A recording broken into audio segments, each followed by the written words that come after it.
Cette vidéo vous explique comment gérer la peur et l'angoisse en utilisant les enseignements spirituels. Vous allez comprendre ce que veut réellement dire la peur et quelle est la meilleure recette spirituelle pour s'en débarrasser. Cette vidéo est la première d'une série qui va traiter des applications pratiques des enseignements spirituels dans la vie de tous les jours, dans la vie quotidienne. Sur cette chaîne, il y a une première playlist qui s'appelle Introduction à la spiritualité, qui jette les bases, les fondamentaux pour comprendre la spiritualité. Ensuite, il y a une deuxième playlist qui vous donne des exemples de ce qu'est l'esprit à travers les textes religieux. Et il y a une troisième playlist qui vous donne des exemples de ce qu'est l'esprit à travers les mythologies, et notamment la mythologie grecque. Donc on va prendre tous ces enseignements et on va tirer des leçons pratiques de tout ça pour savoir comment les utiliser dans la vie quotidienne. Ce qui veut dire que ce programme n'est pas fait pour les nouveaux qui arrivent sur cette chaîne. Il faut déjà avoir un certain bagage avant de s'attaquer à cette vidéo. Donc pour les nouveaux arrivants, regardez quelques vidéos sur notre chaîne avant de démarrer celle-ci. Alors, cette première vidéo est consacrée à la peur, aux angoisses. Pourquoi ? Parce que la peur est la chose la plus importante à comprendre et à gérer si on veut évoluer dans sa vie. Et dans cette vidéo, on va utiliser les enseignements spirituels qu'on a vus dans d'autres vidéos sur cette chaîne pour essayer de gérer sa peur. Déjà, avant de démarrer, qu'est-ce que j'entends ici par la spiritualité sur cette chaîne quand on parle de l'esprit, de quoi on parle ? Pour faire simple, la spiritualité, c'est une manière de muter dans sa tête pour aller vers une perception beaucoup plus grande de la réalité. C'est ça, la spiritualité. Donc, ce n'est pas des bigoteries, mais c'est quelque chose de cognitif. C'est la cognition, vous voyez. La spiritualité consiste à devenir, disons, plus intelligent, mais pas dans le sens de l'intelligence classique, comme apprendre les maths ou l'histoire, mais dans le sens cognitif, c'est-à-dire améliorer son entendement, sa manière de connaître la réalité. C'est pour ça que symboliquement d'ailleurs, l'esprit est représenté sous la forme d'un œil. On trouve ça en Égypte, dans les églises ou dans les traditions ésotériques. Et pourquoi un œil ? Parce que c'est justement un organe de perception, c'est-à-dire que le spirituel vous ouvre un autre organe de perception de la réalité qui fait voir plus de réalité, un peu comme un singe par rapport à un homme. Vous voyez, un homme est capable d'embrasser plus de réalité qu'un singe. Et quand un homme ordinaire muscle sa capacité cognitive pour atteindre plus de réalité, eh bien, on appelle ça l'éveil ou la présence. Mais cette notion de présence avec laquelle on vous serine pas mal sur Internet est en fait quelque chose d'extrêmement rare. Il faut des années et des années de travail, ou alors des prises de risques, des risques physiques, comme par exemple en prenant des psychotropes ou en poussant le corps jusqu'à l'extrême, comme chez les yogis par exemple, pour y arriver. Mais bon, le simple fait de savoir que la réalité est plus riche que cette réalité objective qu'on voit autour de soi, le simple fait d'être convaincu qu'il y a autre chose que la vie matérielle, rien que ça, c'est déjà une sorte d'éveil. Vous voyez, cette connaissance-là va déjà transformer votre vie de fond en comble. Alors, encore une fois, pourquoi avoir choisi la peur comme premier sujet et disons la chose primordiale à gérer ? Pourquoi on a fait ça ? Parce que la peur, c'est le contraire de l'amour. Et que l'amour et l'esprit ou la conscience, c'est exactement la même chose. Ce sont les deux faces de la même pièce. L'amour en tant que l'inverse de la peur, c'est quoi ? Ça ne consiste pas juste à se faire des bisous et à aimer son voisin, c'est pas ça. L'amour est une des faces de la vie ou de la réalité, tout comme le monde matériel que vous voyez autour de vous. Et si vous regardez nos autres vidéos, notamment la vidéo sur l'amour, on a une vidéo sur cette chaîne sur l'amour dans notre playlist Introduction à la spiritualité, vous verrez que l'esprit, la conscience, la réalité, l'existence, la vie ou ce qu'on appelle Dieu, tout ça, c'est équivalent à ce qu'on appelle l'amour. Donc en fait, si vous voulez, la réalité est comme une espèce de pyramide avec trois faces. Une première face, c'est le monde matériel que vous voyez autour de vous. Une deuxième face est le monde spirituel ou intelligible, qui n'est pas juste un produit de votre cerveau, mais qui est une face de la réalité, un attribut de la réalité. Et enfin, il y a une troisième face, qui est le monde affectif ou ce qu'on appelle aussi l'amour. Ça veut dire quoi ? Ça veut dire qu'au même titre que la réalité matérielle que vous voyez autour de vous, il y a une réalité intelligible que vous ne voyez pas autour de vous, mais que vous ressentez dans votre tête sous forme de pensée, hein, ainsi qu'une réalité affective que vous ne voyez pas non plus autour de vous, mais que vous ressentez plus ou moins dans votre corps. Alors, ce qu'il faut savoir, c'est que ces trois faces de la réalité sont simultanées, c'est-à-dire qu'elles évoluent simultanément. Ça veut dire que c'est pas le corps qui est à l'origine de l'esprit, c'est pas non plus l'esprit qui est à l'origine du corps, ni le corps à l'origine des affections. Ce sont trois attributs d'une seule chose qu'on appelle la réalité, l'existence ou Dieu. Vous voyez, quand la réalité bouge, le corps, l'esprit et les affects bougent en même temps, simultanément.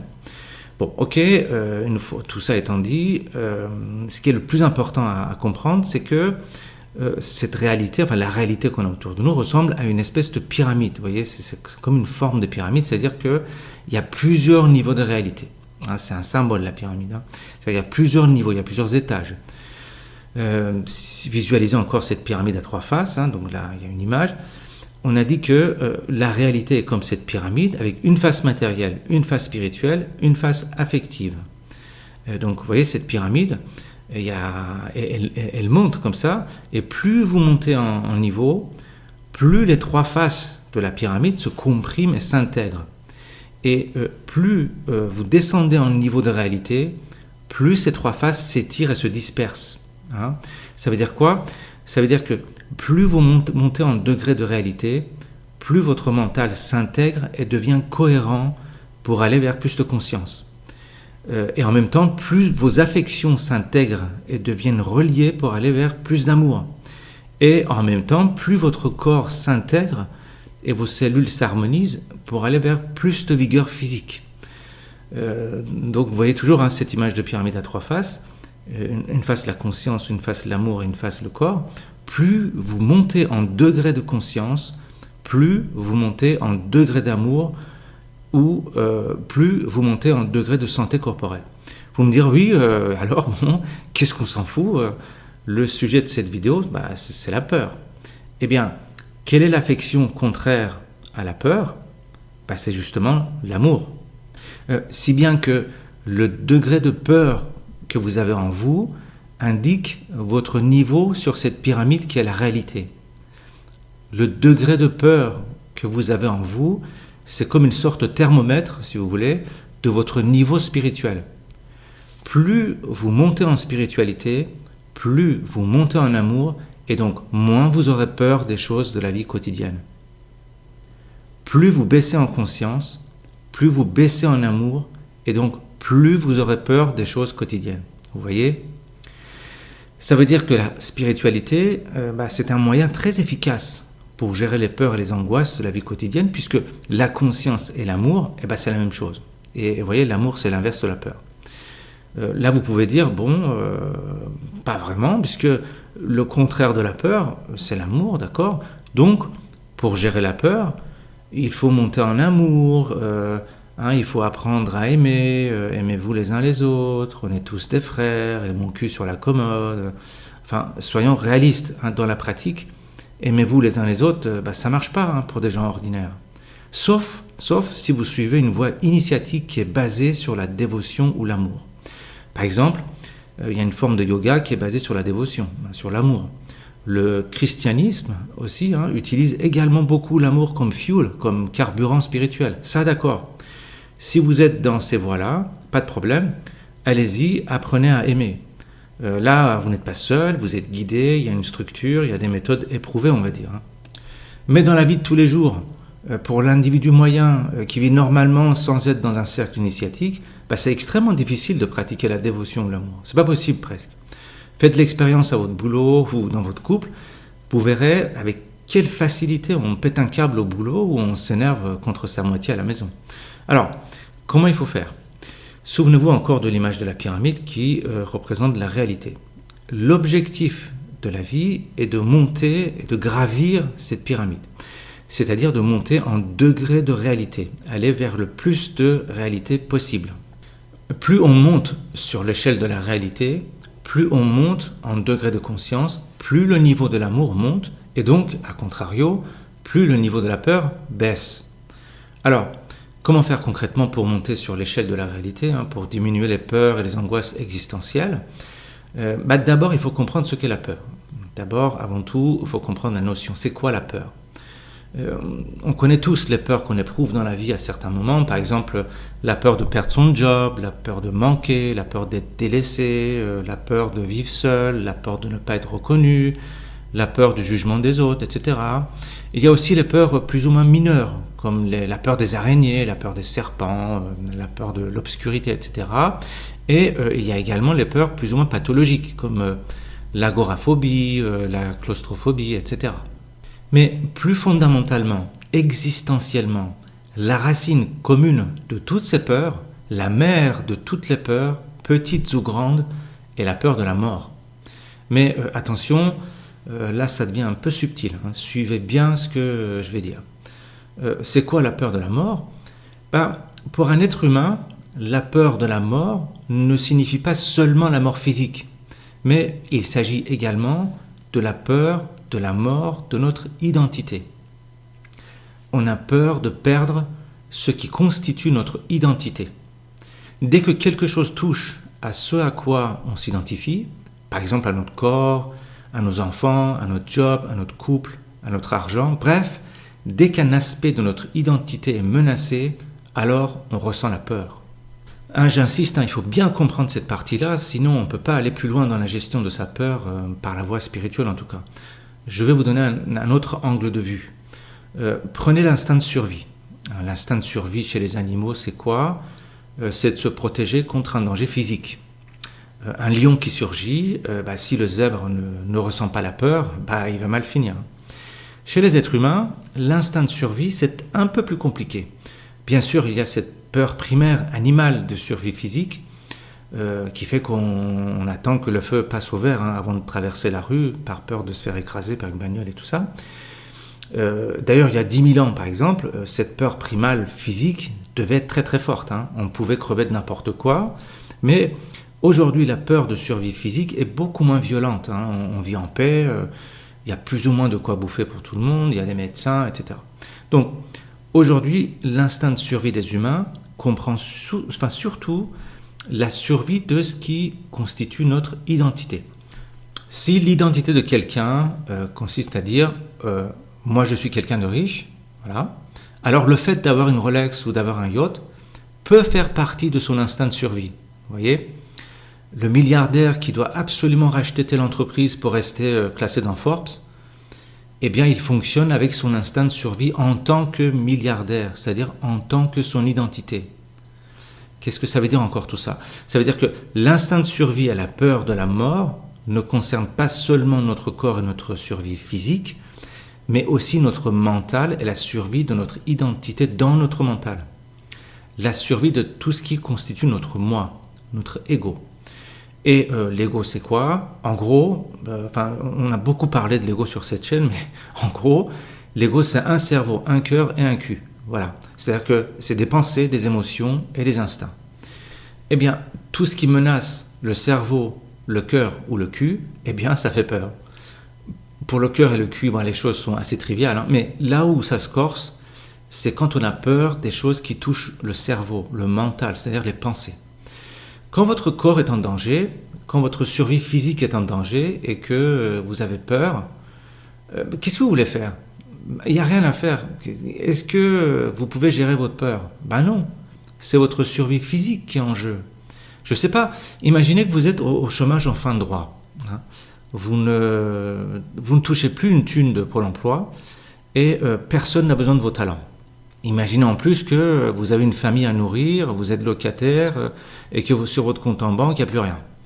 Si vous êtes constitué normalement, le matin au réveil, ou alors après le petit déjeuner, ou alors tard dans le soir, ou bien toute la journée, vous devez sacrément ressentir la peur de la pauvreté, l'angoisse des factures impayées, la honte de devoir demander de l'argent à vos parents ou à vos amis, voire la peur de finir à la rue. Vous êtes dans une situation inquiétante, vous êtes très préoccupé, la poitrine serrée, l'estomac noué, tout ça c'est normal. Et comment gérer cette peur? Comment gérer cette peur de ne plus avoir de revenus, de ne pas trouver de boulot, de ne pas pouvoir nourrir sa famille? Comment on peut faire?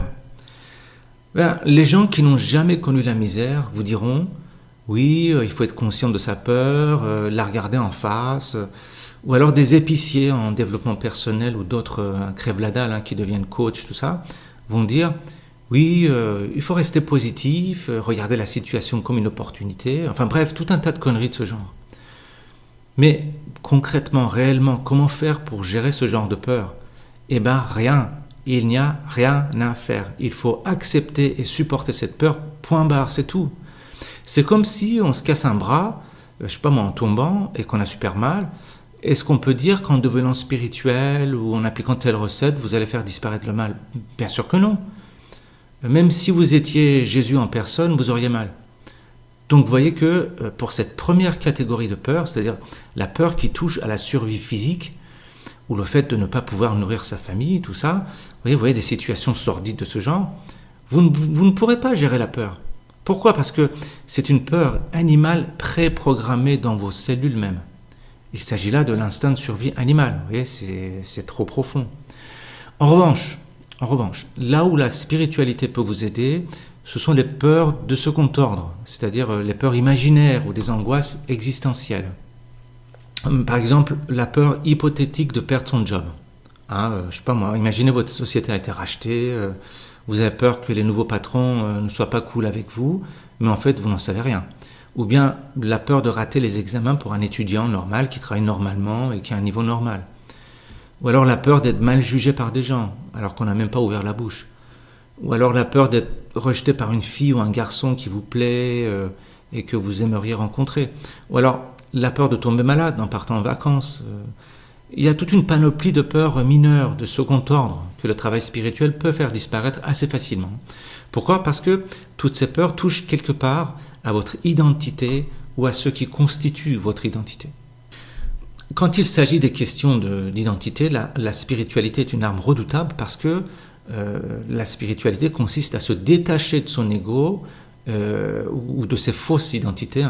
Par exemple, je suis prof, je suis riche, je suis beau, elle c'est ma femme, lui c'est mon fils, ça c'est ma maison, etc. Vous voyez, ça c'est moi. La spiritualité vous détache de ces fausses identifications de votre moi pour retrouver votre vraie identité qui est la vie elle-même ou la conscience ou ce que les religions appellent Dieu. Évidemment pas le Dieu barbu au sens basique des religions, mais le Dieu au sens spirituel des religions, au sens de l'existence elle-même. Allez regarder notre vidéo sur ce que veut réellement dire Dieu, on vous explique tout ça dans le détail. Donc, pour gérer ces peurs de second ordre, on peut utiliser toujours la même recette spirituelle que vous retrouvez partout dans nos vidéos. Personnellement, je n'en connais pas d'autres qui fonctionnent aussi efficacement et aussi vite. C'est quoi cette méthode? Ça consiste à observer et à accepter sans aucun jugement l'événement ou la pensée de l'instant présent. Et de cette façon, vous séparez un événement ou une pensée de l'instant qui porte l'événement ou la pensée. L'événement ou la pensée sont des phénomènes. L'instant qui porte l'événement ou la pensée est la réalité elle-même, ou la vie, ou Dieu. C'est ça Dieu. C'est l'instant qui enveloppe un événement ou une pensée. Je vous donne un exemple. Vous êtes assis dans votre salon et tout d'un coup, vous ne vous sentez pas bien. Quelque chose vous angoisse sans trop savoir quoi. Alors, observez sans aucun jugement ce qui se passe dans votre tête. Observez les images, les pensées qui traversent la tête. Observez vos ressentis. Et tout ça sans faire travailler votre mental, c'est-à-dire sans générer aucun jugement et aucune pensée. Mais attention, là, il y a un piège. Si vous observez ce qui se passe dans votre tête et en même temps, vous vous mettez à réfléchir, à analyser ou à penser, c'est mort, c'est terminé, ça ne marche plus.